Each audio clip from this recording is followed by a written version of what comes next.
This is a bit of a special treat for me today. Our focus on is a family member. So Dad, Dr. McDonald, thank you for joining us. We're lucky to be able to get some of your wisdom today. I know what you do, but for everybody else that might be watching, tell us a little bit about who you are and what you do these days. I'm a GP, 46 years. I'm the father of 5. 4 of them turned out pretty well, Nick.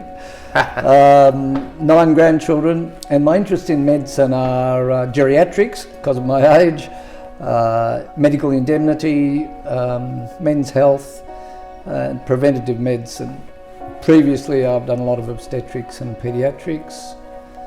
I do remote locums, and I act as an examiner for Charles Darwin University. So you sort of worked both ends of the spectrum. The first half of your medical career looking after mums having babies, and more nowadays getting to the other end of the spectrum as well.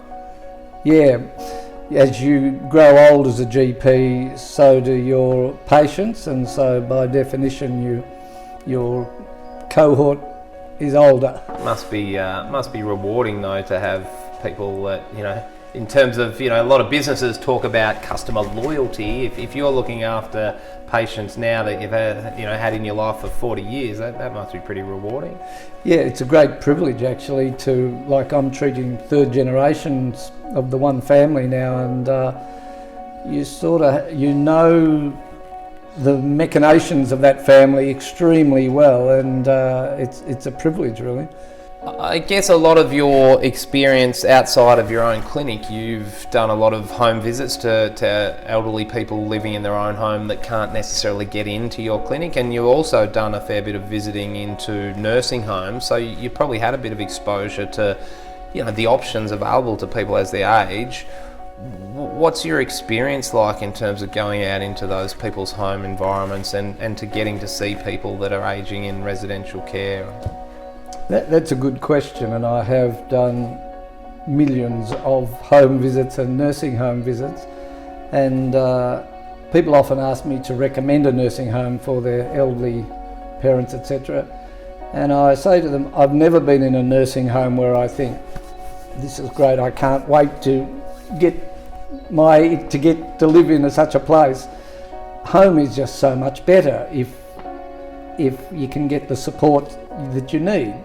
And nowadays there is so much more support, even if you haven't got close family nearby, with home nurses and help in the home and meals provided, and probably things that weren't around when you first started doing home visits. I imagine they weren't really options for people. Correct, and even just providing people with transport to get to a social group. It's so important that at any age you mix with people of your own age group, and that you have a positive outlook on life. So Road Safety Week is approaching. Why do you think it's important that people should keep an eye on their capabilities as they get older?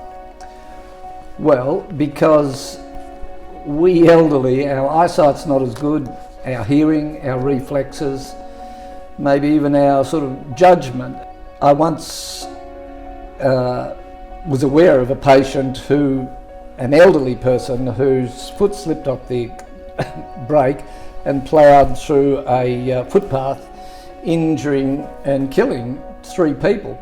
And so that's on my mind whenever I'm doing checks for road safety on people. And it's never the elderly person who comes to that conclusion. It's we elderly people always think we're going well, but in fact that's not the case at all. And I think it's the next generation who's got to monitor that and be manful enough to say, hey Dad, you're not safe on the road, or get yourself tested. At least have that conversation, because obviously there are certain things that if people want to hold on to that independence for a little bit longer, the repercussions are not so dramatic. But you obviously just gave an example where the repercussions can be enormous. So as hard as that conversation is, at some stage you've got to have it. What is the if I came in and said, I've got a father who I don't think should be driving, he's coming in to see you next week, can you have a chat to him? What is the, does Vic Roads have rules or guidelines? What do GPs do? Yeah, good question. We don't have the power to take someone's licence from them, but we do have the power, and so do you, anyone does, to report to Vic Roads that we have concerns. So we email or write to Vic Roads and say, these are our concerns, and they will send an OT out to test this person.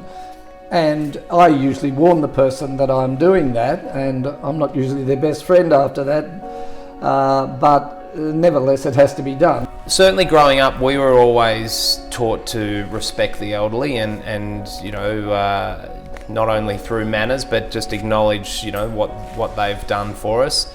Why was that so important to you?